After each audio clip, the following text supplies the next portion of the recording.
Election commission is the main culprit in this whole thing, the main culprit. اور میں دو, ایک تو قاضی فائز عیسیٰ اور الیکشن کمیشن, اور اس کی شروعات وہاں سے ہوتی ہیں جنوری 13 کے فیصلے سے جو قاضی فائز عیسیٰ نے سمبل پی ٹی آئی کے سمبل کے حوالے سے دیا تھا. اور انہوں نے جو بھی فیصلہ دیا بہرحال اس کے نتیجے پہ پی ٹی آئی کو الیکشن لڑنے کی آزادی نہیں ملی, اور وہ انڈیپینڈنٹ کینڈیڈیٹس کے طور پر لڑے with no different symbols and so آن.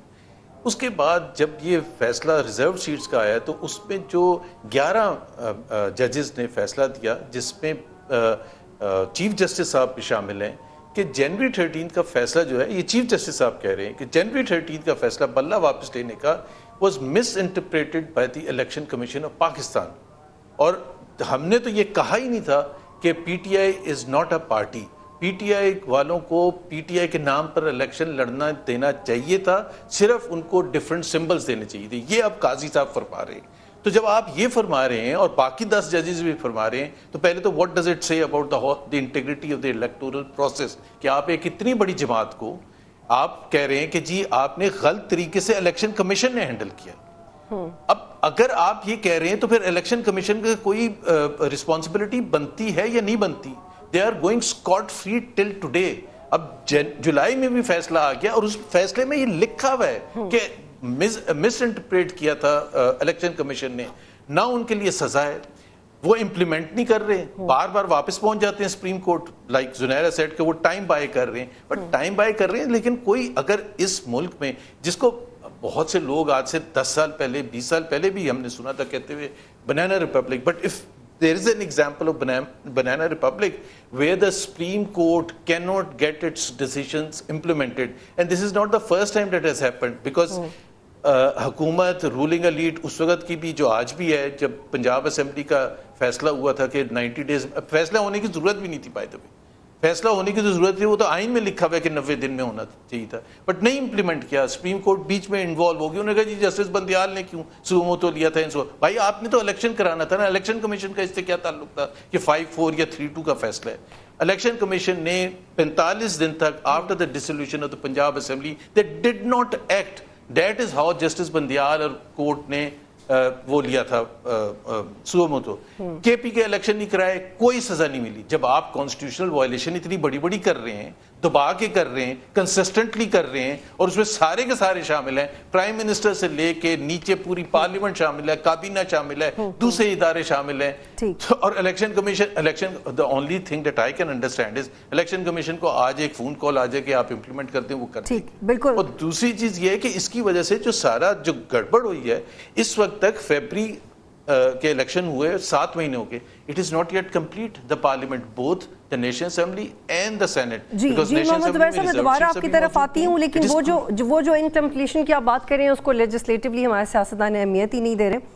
زنیرہ, آپ کو یاد ہے کہ جس بات کی نشاندہی محمد زبیر صاحب کر رہے ہیں, تب بھی الیکشن کمیشن الیکشن ایکٹ 2017 کے آرٹیکل 57-58 کے پیچھے چھپتا رہا, جس میں واضح طور پہ کہا گیا تھا کہ کچھ عرصے تک الیکشن کمیشن خود بھی الیکشنز کو ڈیلے کر سکتا ہے. اور جب ہم نے اس کی فردر تشریح دیکھی تو وہ کچھ مہینوں پہ محیط ہو سکتا ہے, لیکن سال بھر آپ یہ نہیں کر سکتے تھے. تو اس وقت بھی الیکشن کمیشن نے سٹینڈ نہیں لیا, اور اب بھی الیکشن کمیشن سٹینڈ نہیں لے رہا, کیونکہ الیکشن کمیشن بائسڈ ہے, پارٹی ہے اس سب میں. وہ اپنا کام تو کر ہی نہیں رہے ادارے کی حیثیت سے, وہ تو گورنمنٹ کے ساتھ کھڑے ہوئے ہیں. جب پہلا پریکٹس اینڈ پروسیجر بل آیا تھا اس وقت کون تھا لا منسٹر؟ یہی لا منسٹر تھے. اس وقت ان کی انٹرپریٹیشن, ان کی جسٹیفیکیشنز ڈفرینٹ تھیں. آج بھی وہی لا منسٹر ہیں, آج ان کی انٹرپریٹیشن اور جسٹیفیکیشنز ڈفرینٹ ہیں. اس وقت اسحاق ڈار نے اسمبلی میں کھڑے ہو کے کہہ دیا تھا کہ ہم نہیں کراتے الیکشن, کیا ہو گیا اگر نہیں ہوتے الیکشن. آج بھی پارلیمنٹ کہہ رہی ہے کہ ہم نہیں مانتے آپ کی بات, آپ کیا کر لیں گے. تو سچویشن تو یہ پچھلے 2-2.5 سال سے اسی طرح چل رہی ہے. ہاں, سپریم کورٹ ڈیٹیریوریٹ کیے جا رہی ہے. مجھے تو اس وقت 2 چیف جسٹسز آمنے سامنے نظر آ رہے ہیں, ایک اپیرنٹلی آؤٹ گوئنگ جو کہ رکنا چاہ رہے ہیں یا کسی اور چیف جسٹس کسی اور باڈی کے اوپر بن کے بیٹھنے کی تیاری کر رہے ہیں, اور ایک وہ جو کہ جینوئن, جو ابھی تک 75-76 ایئرس سے ہمارا سسٹم چل رہا ہے اس کے مطابق جن کو بننا چاہیے تھا. اس وقت ایک ہمیں ٹھیک لگ رہے ہیں, دوسرے غلط لگ رہے ہیں. کچھ پتہ نہیں 2 سال بعد جو ابھی ہمیں ٹھیک لگ رہے ہیں وہ کل کیا کر رہے ہوں. That is the problem here. اسی طرح جو الیکشن کمیشن ہے وہ بھی یہی کر رہا ہے. اسی سپریم کورٹ نے کہا تھا کہ آپ بلے کا نشان نہیں دے رہے, آپ ٹھیک کر رہے ہیں, بعد میں کہتے ہیں انٹرپریٹیشن غلط ہو گئی. تو سپریم کورٹ کیا جھوٹ بولتی ہے یا خود کسی نہ کسی وجہ کے پیچھے کھڑی ہو جاتی ہے جا کے؟ اگر یہ نوبت سپریم کورٹ پہ بھی آ گئی ہے تو پھر ہم نے دیکھنا کس کی طرف ہے, کون سا آئین, کون سی interpretation, who is the final authority here, اور اتھارٹی بھی وہ والی جو کھڑی رہے اس بات پہ. So this is a mess, this is a perfect storm actually. اس لیے اب یہ جتنا آگے بڑھے گا یہ اتنا پولرائز ہوگا.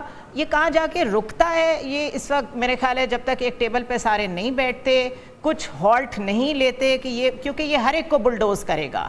یہ جو اس وقت قانون بنا رہا ہے یہ سب اس کی زد میں آئیں گے, but that would be too late then again. ٹھیک ہے محمد عادل صاحب, الیکشن کمیشن یہ بھی ایک وجہ دیتا ہے, وہ کہتا ہے کہ 12 جولائی کے مختلف فیصلے پر جب پہلے وضاحت مانگی تھی تب نیا ایکٹ موجود نہیں تھا, پارلیمنٹ نے الیکشن ترمیمی ایکٹ کی صورت میں اب قانون بنا دیا ہے, بتایا جائے پارلیمنٹ کے قانون پہ عمل درآمد کریں یا سپریم کورٹ کے فیصلے پہ.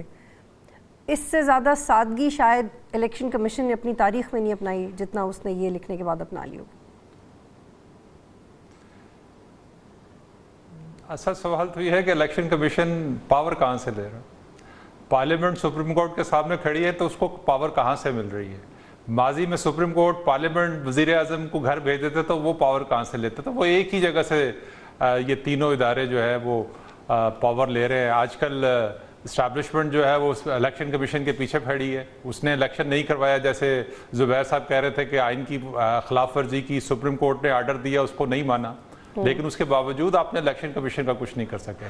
آج پارلیمنٹ جو ہے سپریم کورٹ کے فیصلے پر اسپیکر لکھتے ہیں کہ ہم نے سپریم کورٹ کی بات نہیں ماننی, آپ ہماری بات مانیں. تو کیوں, کہاں سے آ رہی ہے یہ پاور؟ یہ اسٹیبلشمنٹ سے آ رہی ہے. زبیر صاحب تو بڑی اچھی طرح جانتے ہیں کہ جب اسٹیبلشمنٹ کا بھار جس طرف ہو جائے وہ اس کا پلہ بھاری ہو جاتا ہے. تو آج کل پارلیمنٹ اور حکومت کا پلہ بھاری ہے اور یقینی طور پہ الیکشن کمیشن ساتھ ملا ہوا ہے.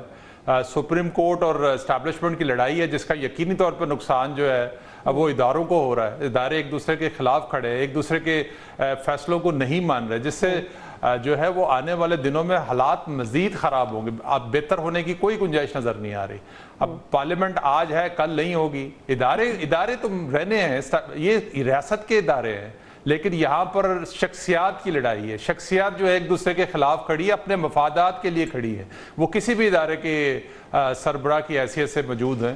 ان کو اپنی جو شخصیت ہے وہ ادارے کے اوپر وہ فوقیت دیتے رہے. تو یہی مسائل ہیں, اور یہ مسائل اب سے نہیں چلے آ رہے ہیں. محمد زبیر صاحب جب حکومت کا حصہ تھے تو تب محمد زبیر صاحب کو پتہ ہے کہ یہ کیا کچھ ہوتا رہا ہے اور کون کرواتا ہے یہ سارا کچھ. حکومتیں گھر جاتی رہی ہیں, کس کے کہنے پہ جاتی رہی ہیں. تو یہ جو الیکشن کمیشن آف پاکستان کر رہا ہے وہ یقینی طور پر اسٹیبلشمنٹ نہیں چاہتی کہ ابھی اس طرح سے ہو. تو اس میں سپریم کورٹ ہو, آئین ہو, یہ اسی طرح وائلیشن ہوتی رہے گی, اسی طرح معاملات, اسی طرح نظام چلتا رہے گا. محمد زبیر صاحب, ویسے تو میں آپ سے کچھ اور سوال پوچھنے والی تھی, لیکن محمد عادل نے ابھی کہہ دیا ہے کہ آپ سے سوال پوچھیں تو پوچھنا تو بنتا ہے. وہ کہہ رہے ہیں کہ آپ کو پتہ ہے کہ گورنمنٹ کو کون گھر بھیجتا رہا ہے, تو would you like to shed some light on it? 2014 سے لڑائی شروع ہو گئی تھی جب دھٹنا ہوا تھا. اس وقت کہ D G I S I جو تھے جنرل ظہیر الاسلام, آپ کو پتہ ہے کہ پھر اس وقت جنرل راحیل شریف جو چیف تھے, انہوں نے آ کے ایڈمٹ کیا پرائم منسٹر نواز شریف کے سامنے کہ جی اس دھرنے کے پیچھے وہ کھڑے ہوئے تھے, اور آپ اگر کہتے ہیں تو ہم ان کو نکال بھی دیتے. اور پھر وہ 2014 سے معاملہ آگے چلا, پھر 2016 میں ڈان لیکس ہوا, وچ واز نتھنگ. مطلب ایک بھائی لیک ہو گئی, انفارمیشن نہیں ہونی چاہیے تھی. کون سی میٹنگ کی انفارمیشن لیک نہیں ہوتی ہے, اور اس کی اتنی بڑی سزا دی. پھر اس کے بعد پناما ہو گیا. تو اس سب کے پیچھے جو تھا اس وقت کی اسٹیبلشمنٹ کھڑی تھی. ڈسکوالیفیکیشن کے پیچھے بھی, جیل میں بھیجنے کے پیچھے بھی, مریم نواز اور نواز شریف کو just before the election that was decided. ایک تو پاکستان میں ایک بڑا اسٹینڈرڈ رول ہے, آئین کو آپ بھول جائیں, جس کو باہر بھیجا جاتا ہے, جس کا تختہ کیا جاتا ہے, وہ واپس نہیں آتا, اور اس کو روکنے کے لیے پھر سب سے زیادہ سب کچھ کرنا پڑتا ہے. اور ایک سٹینڈرڈ فارمولا ہے, یہ ہمیشہ ڈائریکٹڈ ہوتا ہے اس کے اگینسٹ جو سب سے پاپولسٹ لیڈر ہوتا ہے, جس طرح آج کل عمران خان ہے. So everything will be directed against ہم. پھر ہم آج سے 5 سال بعد کہیں گے نہیں سوری, وہ بہت اچھے ہیں, نواز شریف بہت خراب ہے, ان کو جیل بھیج.